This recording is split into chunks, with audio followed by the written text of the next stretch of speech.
इस हॉल में शादी का फंक्शन करवाने से सभी कतराते थे।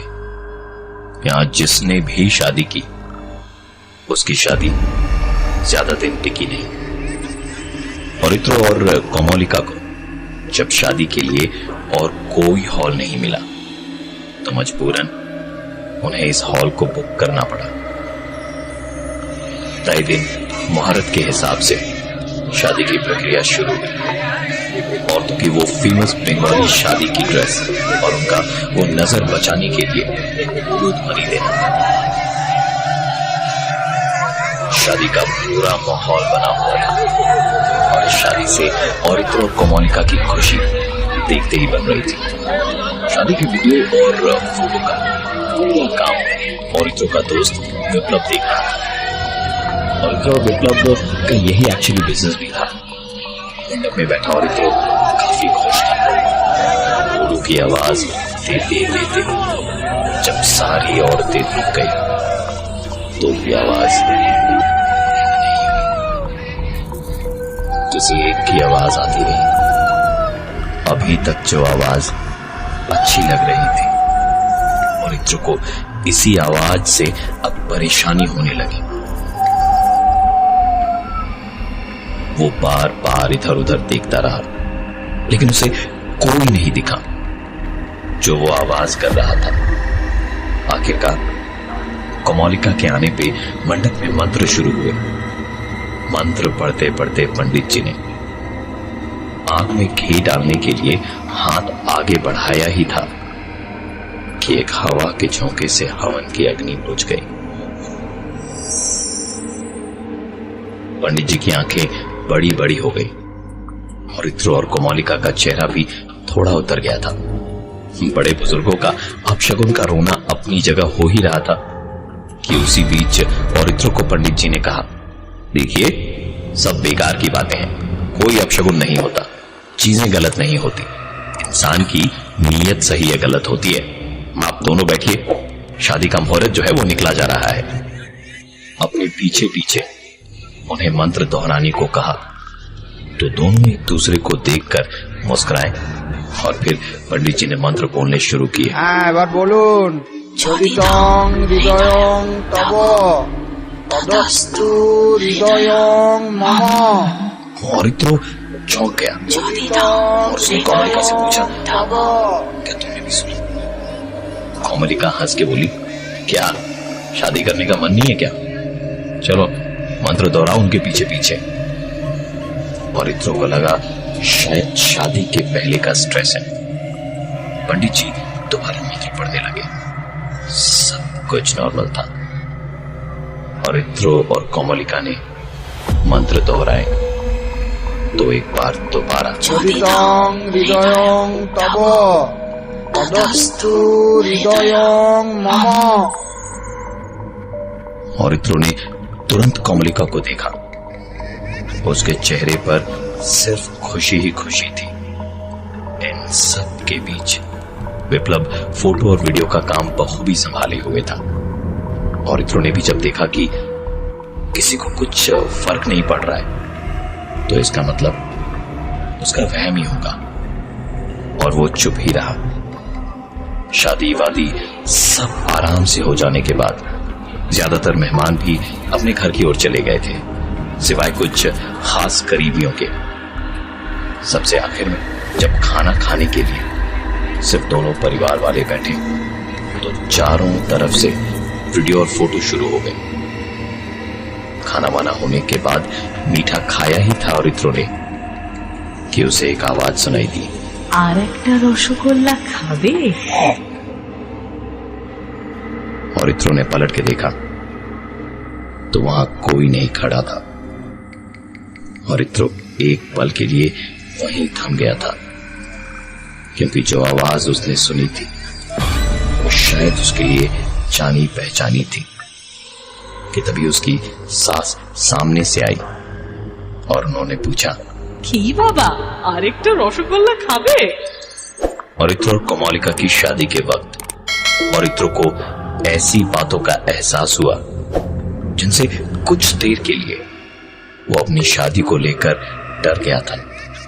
लेकिन सब कुछ आराम से हो जाने के बाद जब औरित्रो और कोमोलिका हनीमून के लिए मॉरिशस चले गए तो औरित्रो मान गया कि जो कुछ भी उसने सुना या देखा वो सब कुछ उसका वहम मात्र ही था।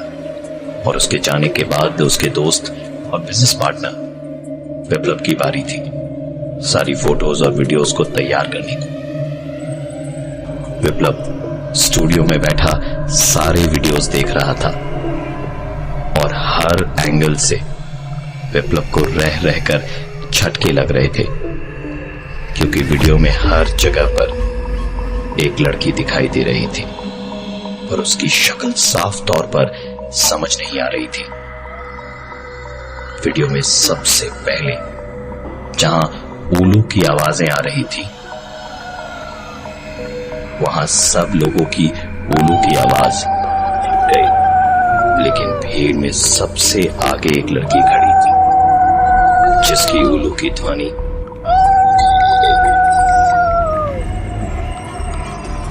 विप्लव ने बड़ी कोशिश की, लेकिन उसे याद ही नहीं आ रहा था उसने इस लड़की को कहां देखा था। फेरे लेते वक्त देखा कि फेरे सिर्फ औरित्रो और कोमोलिका नहीं ले रहे थे, बल्कि साथ में वो लड़की भी पीछे पीछे थी। अभी भी विप्लव उसका चेहरा पहचानने की कोशिश कर रहा था, लेकिन चेहरा साफ तौर पे दिख नहीं रहा था। आखिरी फेरा जैसे ही खत्म हुआ उस लड़की का चेहरा दिखा और विप्लव की धड़कनें जैसे हमेशा हमेशा के लिए रुक गई। विप्लव पूरी तरह कांप रहा था।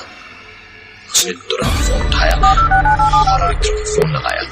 The number you are trying to call is currently not reachable. Please try again later.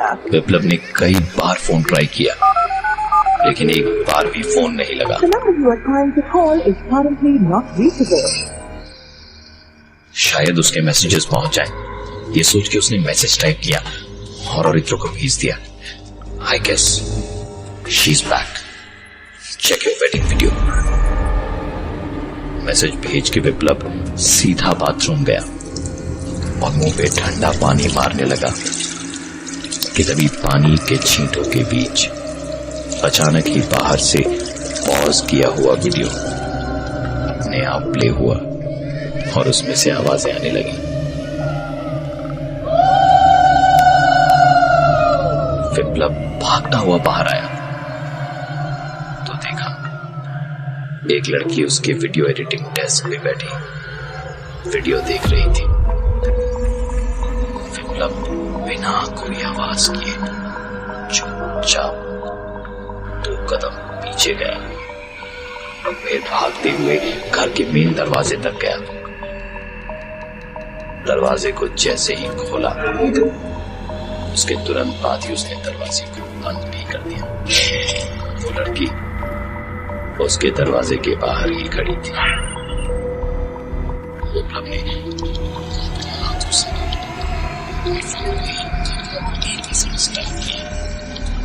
और औरित्रो को सर्च करना शुरू किया।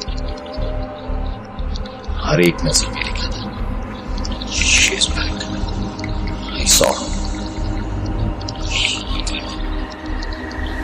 कई सारे मैसेजेस उसने भेजे तो अचानक औरित्रो के नंबर से एक रिप्लाई आया, ऑल द बेस्ट। औरित्रो और कोमोलिका की शादी के वक्त औरित्रो को कुछ आवाजें ऐसी सुनाई दी जिसने औरित्रो को थोड़ा बेसब्र सा कर दिया था, लेकिन फिर सब कुछ खुशी खुशी हो जाने के बाद औरित्रो ने अपने साथ घटी सारी घटनाओं को अपने स्ट्रेस का नाम दिया, लेकिन सच्चाई सारी कुछ और ही थी। औरित्रो ने जो आवाजें सुनी थी वो आवाजें कौन कर रहा था, ये वीडियो और फोटो का काम संभाल रहे उसके दोस्त। विप्लव ने वीडियोस में जब देखा तो बताने के लिए सिर्फ एसएमएस ही कर पाया। औरित्रो ने इतने दिन अपने हनीमून पे अपने फोन को देखा तक नहीं था। वापस लौटते वक्त एयरपोर्ट पर एक एक करके सारे मैसेजेस चेक किए तो देखा विप्लव के ढेर सारे मैसेजेस थे। सारे मैसेजेस पढ़े लेकिन सिर्फ शक ही था उसे। उसके इन मैसेजेस से कुछ भी साफ नहीं हो पा रहा था। फ्लाइट लैंड होते के साथ ही पहला फोन औरित्रो ने विप्लव को ही किया, लेकिन उसका फोन स्विच्ड ऑफ था। एयरपोर्ट से घर के रास्ते में ही था औरित्रो कि उसके पास एक लैंडफोन से फोन आया। फोन उठाया तो दूसरी तरफ से आवाज आई पुलिस इंस्पेक्टर की। उन्होंने पूछताछ करने के लिए औरित्रो को पुलिस स्टेशन पहुंचने को कहा। औरित्रो ने पूछा कि किस मामले में बुला रहे हैं, तो कड़क सी आवाज में सिर्फ इतना ही कहा उन्होंने, जल्दी आइए, काम जरूरी है। औरित्रो ने कोमलिका को घर पे ड्रॉप किया और वहीं से पुलिस स्टेशन निकल पड़ा। पहुंचा तो पहला सवाल ही इंस्पेक्टर ने पूछा, विप्लव को कब से जानते हैं आप? उन्होंने इतने मैसेजेस क्यों किए आपको? औरित्रो वैसे तो शांत किस्म का इंसान था, लेकिन ऐसी बेतुकी बातें सुनकर थोड़ा चिढ़ गया था। उसने इंस्पेक्टर से कहा कि वो मेरा आज का नहीं, बचपन का दोस्त है। मुझे मैसेज नहीं करेगा तो क्या आपको मैसेज करेगा? और उसने मुझे मैसेज किया तो आपने मुझे यहां क्यों बुला लिया? मैं अभी अपने हनीमून से लौटा हूं। शादी के बाद घर से पहले पुलिस स्टेशन में घुसा हूं मैं। प्रॉब्लम क्या है आपकी? इंस्पेक्टर समझ गया था कि कोई फायदा नहीं है ज्यादा गोलमोल बातें करने से। उसने साफ साफ कहा कि आपके दोस्त विप्लव की मौत 2 दिन पहले हो चुकी है। हालांकि उसकी मौत का कारण हार्ट फेल था, लेकिन आखिरी कुछ मैसेजेस आपके नंबर से आए थे और आपके नंबर पे गए थे, इसलिए हमने पूछताछ के लिए आपको यहां बुलाया। बाकी फॉर्मेलिटीज करके पुलिस ने थोड़ी देर के बाद औरित्रो को वापस छोड़ दिया। औरित्रो को ऐसा लगा जैसे किसी ने उसे जोरदार थप्पड़ मारा हो। दिल से टूट चुका था यह सुन के कि उसका दोस्त विप्लव अब इस दुनिया में नहीं है। औरित्रो सीधा वहां से स्टूडियो पहुंचा। स्टूडियो भी एक औरित्रो के ही फ्लैट में बनाया हुआ था। रहने, खाने, सोने का पूरा इंतजाम था वहां और सबके कपड़े भी थे वहीं पर। औरित्रो ने वीडियो चलाया तो वीडियो किसी नॉर्मल वीडियो की तरह ही था। वीडियो बार बार उसने देखा। जब कुछ भी नहीं मिला तो उसने खुद से कहा, मना करता था विप्लव को इतनी मत पिया कर, लेकिन नहीं, मर गया ना यार। एक ही दोस्त था, वो भी चला गया। औरित्रो बुरी तरह से थका हुआ था। उसने कुछ देर पुरानी फोटोज वगैरह देखी। सोचा कि यहीं से नहा धोकर सीधा घर चला जाता हूं। नहाकर फ्रेश होकर कमरे में लौटा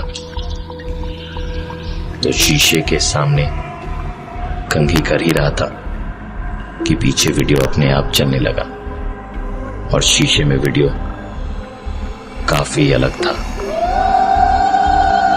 वीडियो में अब उसे भी वो लड़की दिखाई दे रही थी और तुरंत पीछे पड़ा।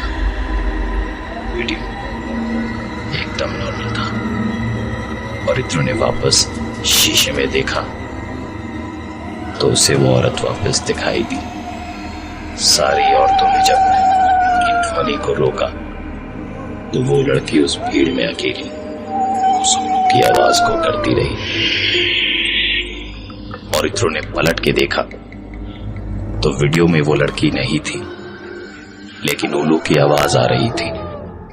औरित्रो ने शीशे में देखा, लड़की अभी भी थी और उल्लू की आवाज भी थी।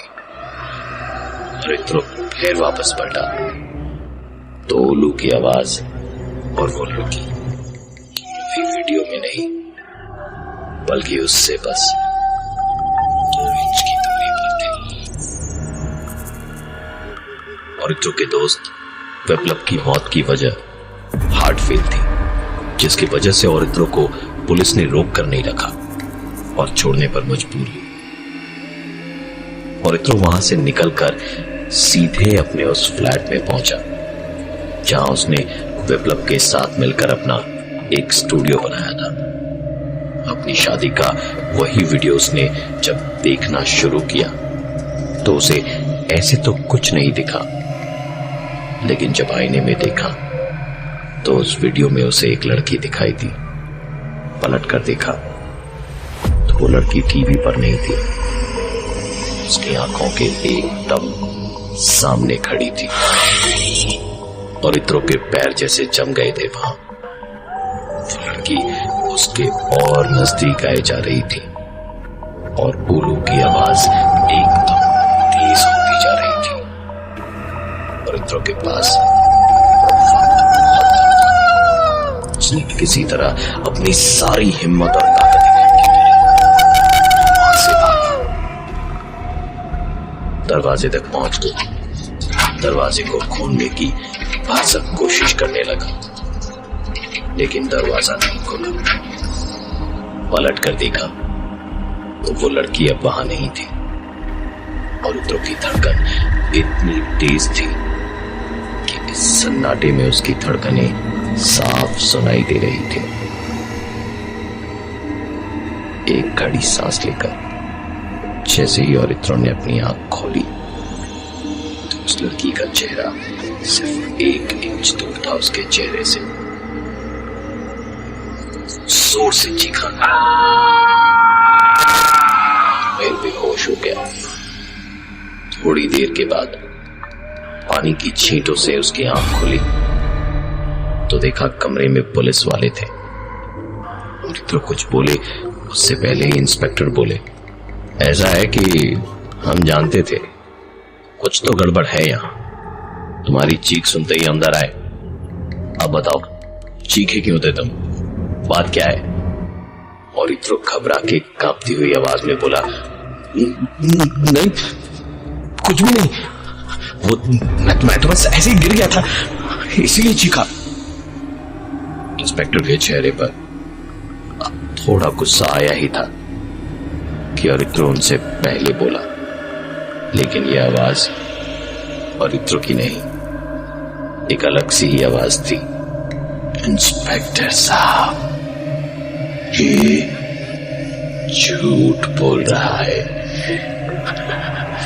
ये मुझे देखकर बेहोश हुआ था।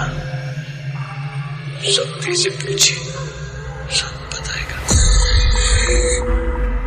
इंस्पेक्टर को और इत्रो की ऐसी हरकत देखकर और भी तेज गुस्सा आया। उन्होंने और इत्रो को खींचकर 3-4 थप्पड़ मारे। तब कहीं जाकर और इत्रो ने बोलना शुरू किया, मैंने विप्लव को नहीं मारा था, उसने मारा है। वो हमारे साथ कॉलेज में थी और बहुत सुंदर थी, कभी हम में से किसी को भाव तक नहीं देती थी। विप्लव और मुझ में शर्त लगी थी कि जो इसको पहले पटाएगा वो शर्त जीतेगा। हम दोनों ने मिलकर कोशिश की और मेरा अफेयर भी हो गया, लेकिन वो मुझसे शादी करना चाहती थी और